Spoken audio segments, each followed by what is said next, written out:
ओम ओम ओम। निष्काम भाव से शिव्य आदरणीय विश्व की समस्त जनता जनार्दन का सप्रेम हार्दिक अभिनंदन करता हूँ।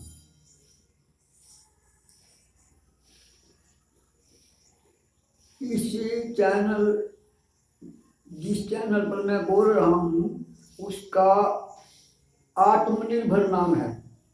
जैसा नाम वैसा काम, उस हिसाब से आज आत्मनिर्भरता पर ही बोलना चाहिए। लेकिन विश्व ने कोरोना को संकट समझकर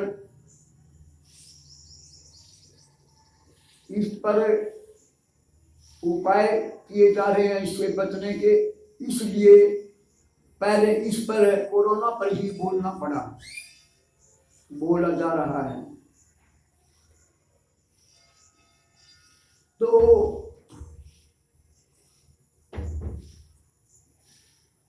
कोरोना वास्तव में अपनी देहाती भाषा में एक कहावत है, लोकोक्ति है कि दुनिया में ऐसी कोई बीमारी नहीं जिसका इलाज ना हो। लेकिन विश्व ने कह दिया कि कोरोना का कोई इलाज नहीं। तो कहेंगे भी दोनों में से एक बात तो झूठी होगी। या तो कहें कि कोरोना का भी इलाज है, अगर कोरोना का इलाज नहीं कहते तो फिर ये झूठ है कि सारी बीमारियों का इलाज है। लेकिन दोनों बातें सच हैं। दुनिया में कोई ऐसी बीमारी नहीं जिसका इलाज नहीं है, और कोरोना ये भी सच है कि कोरोना का इलाज नहीं है। तो ये कैसे? असलियत में बीमारी का तो सब बीमारियों का इलाज है, लेकिन जो बीमारी ही नहीं है उसका क्या इलाज करेंगे? तो कोरोना जो है बीमारी नहीं है। जैसे वहम कोई बीमारी नहीं है, तो वहम का क्या इलाज होगा जब बीमारी ही नहीं है? इसी प्रकार से कोरोना कोई बीमारी नहीं है, ये वहम हो गया कि भाई क्या भय का भूत बना दिया, भूत बन गया भय का। एक हरिजन जाति से आदमी शमशान भूमि में बैठकर सिद्धि प्राप्त करने के लिए बैठा था। रात के 12 बजे एक जमींदार आया, शमशान भूमि से निकला तो वहां बैठा आदमी, तो उसने पहचान लिया उसको, ये कौन है। तो उसका लठ मारा कमर में, लठ मारकर अपना चुपका निकल गया। और वो जो हरिजन उठ करके उसने लठ तो खा लिया, लेकिन वो चुपका घर चला गया। घर जाकर के उसने क्या किया, वो बीमार हो गया, बहुत ज्यादा बीमार हो गया, 1 महीना हो गया, मरने को हो गया। तो उसने जरूरत पड़ी जमींदार ने कि मैं जुत्ती बनवाऊं, अब उसी से बनवाऊंगा, वो ठीक है, अच्छी बनाता है। तो वहां गया कि फलाने आदमी से मिलना मैंने, क्या काम है? कि भाई जुत्ती बनवानी। कहने लगा वो तो भाई मरने को खड़ा, वो तो मरने वाला, वो नहीं कुछ भी कर सकता, वो तो बहुत ज्यादा बीमार हो गया। अब क्यों?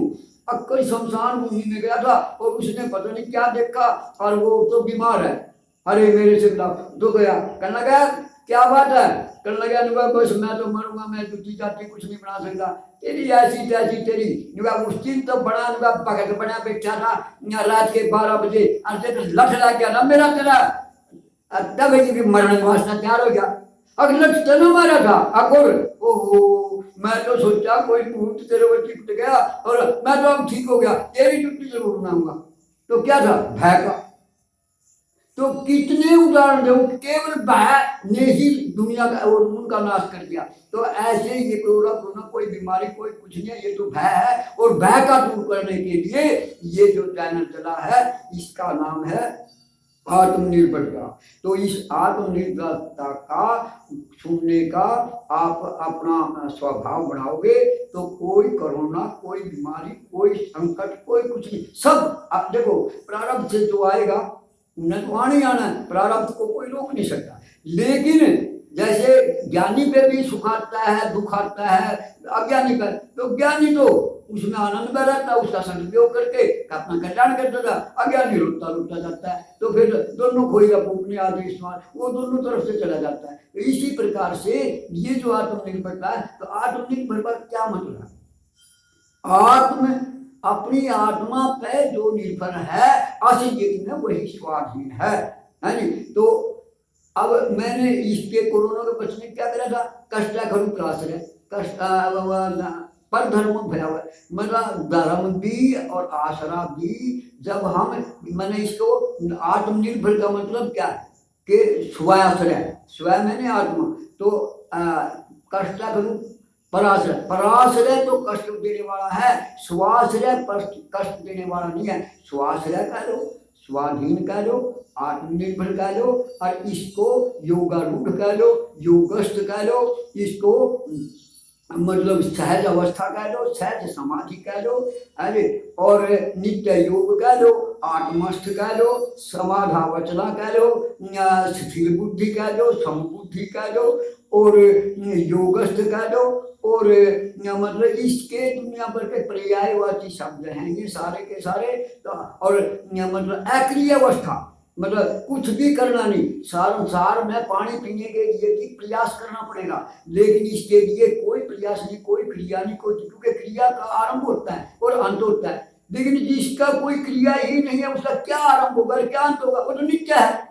ऐसे ही ये जो आत्मनिर्भरता है ये नित्य है। तो ये इतनी क्षमता है, तो हमारे पे ये संकट बनानी, असलियत में ये हमारा मतलब उल्टा रास्ता पकड़ना ही मतलब ये इसका संकटों का उनका कारण है। अरे देखो, आपने शास्त्रों को गीता मतलब आज कलयुग में जो ब्रह्म विद्या योग शास्त्र, ब्रह्म विद्या योग का जो सबसे बड़ा शास्त्र है, सबसे छोटा शास्त्र वो गीता है, और रामचरितमानस है। भगवान ने अपनी मर्यादा रख करके कि भाई हम कैसे राम राज लाएंगे, और राम राज कोई हुआ नहीं है कि राम भगवान चले गए तो राम राज अपनी है, सब राम राज में ही रह रहे हैं, वो कोई जगह है ही नहीं जहाँ राम का राज नहीं है, तो हम राम राज में, तो इसका हम दुरुपयोग करके राम राज कोई भूल गए कि राम राज चीज क्या है, और इसका हुआ बना दिया। और फिर क्या मतलब है, बुद्धि जो है ना, स्थिर बुद्धि, समबुद्धि, व्यवसायत्मिका बुद्धि। तो व्यवसायत्मिका बुद्धि कितनी है? एक। और भगवान कितने हैं? एक। तो व्यवसायत्मिक बुद्धि भी एक और भगवान भी एक। जब एक न एक से मिलना, तो उसके लिए क्या प्रयास करना? यूं कहा कि कन्यादान हो गया, बटी सब खैरात, दान दुन सब दे दिया। कन्यादान हो गया, बटी सब खैरात, और दूल्हा दुल्हन मिल गए, फीकी पड़ी बरात।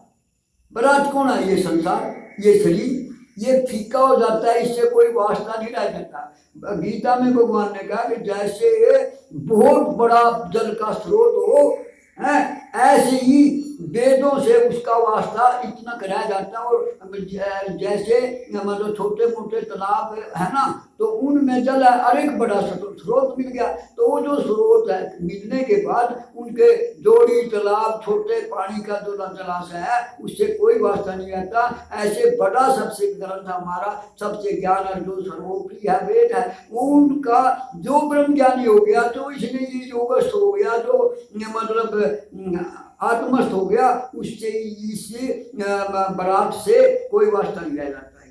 तो ऐसे तो उस पर अरे कमाल है, मतलब हमारी संस्कृति में इस पे संकट आया, अर्जुन ने भगवान का लिया, उत्तरा पे संकट आया, भगवान का आश्रय लिया, कुंती पे संकट आया, भगवान का लेते, और कितनी महान औरत। आज 5 देवियों में कुंती का नाम है। क्यों नाम है? कि उसने भगवान से क्या मेरे को दुख दे, और ये मारा सारे के सारा डर करके भयभीत होकर का पता नहीं क्या के संकट आ गया। अरे वो मांगने लग गया दुख, तो भगवान कहने लगे तू दुख को मांगती है, दुनिया ही ना दुख से बचती है, तू क्या असलियत में दुख सबसे महान है, इसमें डबल से डबल फायदा है। क्या कि उस इस दुख में तो आप मेरे पास रहे, जब भी मेरे पास संकट आए आप खड़े पाए, और जब अब राज आ गया हमारा, हमने राजमाता बन गई फलानी, अब जाने लग रही आप। जब हमने तो ऐसे सुख का क्या आग लगाओ, तो आपसे ही योग हो गया, तो सतीति तो वो है आपसे भी छोड़ा ना हो और हम आपसे ही लगे रहे, वो है तो हम उसमें ये दुख में है, मेरे को तो दुख ही दे दो। तो ऐसे हमारी संस्कृति, हिंदू का मतलब क्या है, दयावान। तो जो दयावान है वो संस्कृति सारी दुनिया का कल्याण करने वाली होती है। तो हमारी संस्कृति तो इतनी कल्याण करने वाली है, तो इसीलिए जो आत्मनिर्भर जो चैनल किया है वो सबका कल्याण कर रहे।